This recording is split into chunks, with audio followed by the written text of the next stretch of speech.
Shalom kasih Kristus, salam tahun 2023, waktunya mengalami terobosan. Hari ini saya mengajak kita semua terus semakin menyatu dengan Tuhan. Dengan demikian kita akan dibawa untuk mengetahui siapa kita dalam Tuhan. Mari buka hati dan pikiran kita untuk menerima renungan hari ini dan tetap melekat dalam Tuhan. Agar hari ini kita semakin diteguhkan dan diyakinkan siapa kita dalam Tuhan. Kita berdoa. Bapa Surgawi, biarlah hari ini Engkau terus menghiasi kehidupan kami dengan kebenaran firman-Mu, di mana firman Tuhan terus semakin berakar dalam iman percaya kami. Dan kami dibawa menjadi orang-orang yang senantiasa menyukakan Engkau. Demikian juga keluarga kami menjadi pribadi-pribadi yang senantiasa mempermuliakan nama-Mu. Tuhan pimpin kami supaya kami mengerti siapa kami di dalam Engkau. Bahkan kami mampu menjadi satu pribadi-pribadi yang dapat mengembangkan seluruh kehidupan keluarga kami, dapat menyukakan dan menyenangkan Engkau. Ini doa kami dalam nama Tuhan Yesus. Amin. Melekat dalam Tuhan bertema siapa diri kita. Filipi 3 ayat 20, demikian firman Tuhan. Karena kewargaan kita adalah di dalam surga, dan dari situ juga kita menantikan Tuhan Yesus Kristus sebagai juru selamat. Ayat yang baru dibacakan adalah pernyataan Paulus kepada jemaat Filipi. Sepertinya jemaat Filipi kehilangan jati diri dalam keimanannya. Berbicara tentang jati diri, ketika seorang ingin mengetahui data diri lebih detail tentang diri kita, biasanya mereka meminta CV, kepanjangan dari Curriculum Vitae atau riwayat hidup. Dalam CV tersebut, kita memberikan data diri, riwayat pendidikan, pengalaman pekerjaan, dan keterangan lainnya. Mereka meminta riwayat hidup itu penting. Dari riwayat hidup, orang lain dapat mengetahui siapa diri kita. Berbicara siapakah diri kita, sebagai orang Kristen, sudahkah mengetahui dan mengenal identitas dirinya dalam Tuhan dengan baik dan benar? Karena saat memikirkan identitas yang sebenarnya, kita harus selalu mengingat siapa kita di dalam Tuhan. Mengetahui dan mengenal siapa kita sangat penting, karena ini akan memberi dampak di setiap sisi kehidupan, di mana hidup yang dijalani akan sangat berarti, sehingga berani menghadapi kenyataan dalam hidup yang dijalaninya. Berani melangkah untuk mengejar harapan, berani mengembangkan potensi diri dengan cerdas dan kreatif. Pentingnya mengenal siapa diri kita karena kita akan mengetahui arti hidup. Mengetahui arti hidup berarti mengetahui apa yang direncanakan Tuhan terhadap hidupnya, sehingga dalam menjalani hidup tidak sembarang dan ia selalu berusaha untuk menyenangkan Tuhan. Pertanyaannya, apakah semua umat Tuhan mengetahui siapa dirinya? Dalam Kejadian 1 ayat 26a dengan jelas mengatakan, berfirmanlah Allah, mari kita ciptakan manusia menurut gambar dan rupa kita. Kekasih Kristus, bila kekasih diciptakan menurut gambar dan rupa dari pencipta langit dan bumi sebagai pribadi penuh disiplin, teratur, jujur, tidak berdosa, dan masih banyak lainnya, masakan kita memiliki gambar dan rupa seperti Tuhan, memiliki hidup yang berbeda dengan yang aslinya? Kasih Kristus, siapa kita sebagai pengikut Yesus? Kita bukan hanya diciptakan segambar dan serupa dengan Tuhan, tetapi saat kita mengikuti Tuhan bukan hanya kebetulan kita menjadi pengikutnya, melainkan Tuhan telah memilih kita terlebih dahulu. Dalam Yohanes 15 ayat 16, bukan kamu yang memilih aku, tetapi akulah yang memilih kamu. Dan aku telah menetapkan kamu, supaya kamu pergi dan menghasilkan buah, dan buahmu itu tetap, supaya apa yang kamu minta kepada Bapa dalam namaku, diberikannya kepadamu.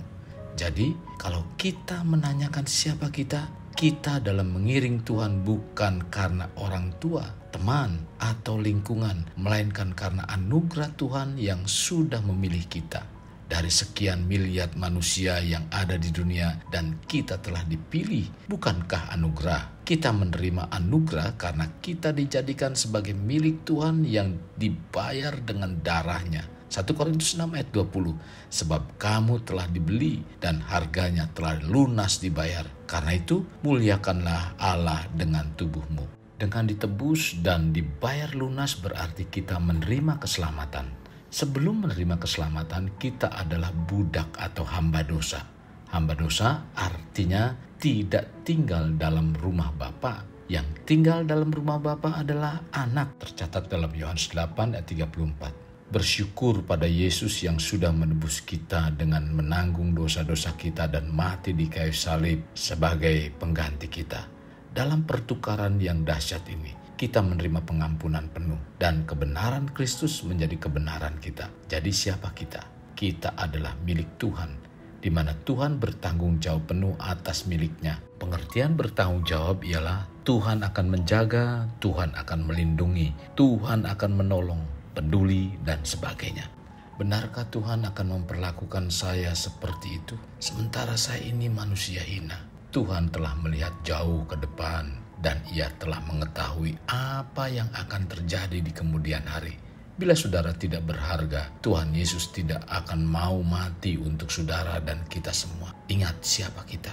Kita berharga bagi Allah. Yesaya 43 ayat 4. Yesus kini adalah Tuhan dan Tuhan kita dan kita adalah miliknya.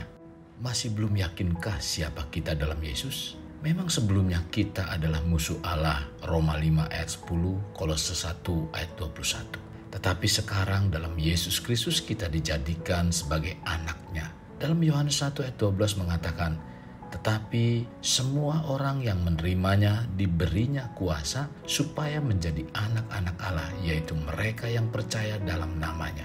Jika kita adalah anak, maka kita sudah seharusnya identitas dalam seluruh sifat dan karakter hidup mencerminkan Tuhan sebagai Bapa kita. Sama seperti anak-anak mirip dengan orang tuanya dan memiliki nilai-nilai, sikap, dan kebiasaan-kebiasaan orang tuanya. Kita juga harus memiliki gen keturunan ilahi dengan perilaku dan sikap seperti Bapa Surgawi.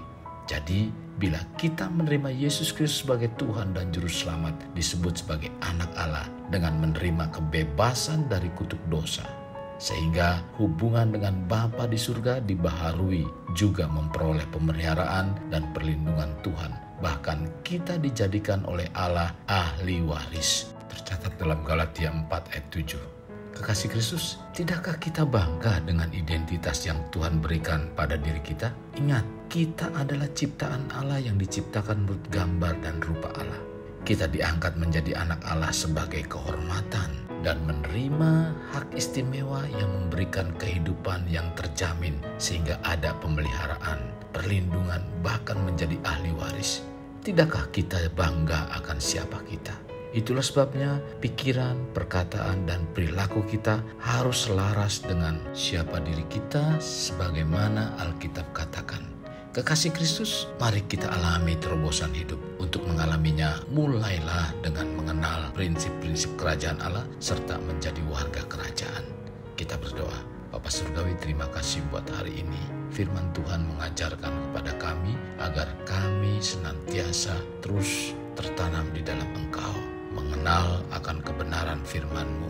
Lewat pengenalan akan firman Tuhan, kami mengetahui siapa kami di dalam Engkau. Tuhan, terima kasih kalau Engkau menjadikan kami menurut rupa dan gambar-Mu. Biarlah kehidupan kami menyerupai Engkau, karena Engkau adalah Bapa kami. Engkau telah menebus kami dan telah lunas dibayar oleh darah-Mu yang mahal itu. Biarlah lewat hal ini Tuhan, kami semakin tertanam dan mengerti di dalam Engkau. Tuhan, bawa kami supaya kami lebih mantap lagi dalam iman percaya kami. Ini doa kami dalam nama Tuhan Yesus kami berdoa. Amin. Kasih Kristus, mari kita akhiri dengan mengedahkan kedua tangan kita. Terimalah anugerah berkat dari Allah Bapa, kasih sayang daripada Yesus Kristus, dan persekutuan dengan Roh Kudus yang mencurahkan berkat secara rohani, berkat secara jasmani, dan berkat secara ekonomi, di mana berkat Abraham, berkat Ishak, berkat Yakub dicurahkan dan dilimpahkan dari saat sekarang sampai Maranatha tiba, dalam nama Tuhan Yesus. Amin. Sampai jumpa di renungan berikutnya. Tuhan Yesus memberkati.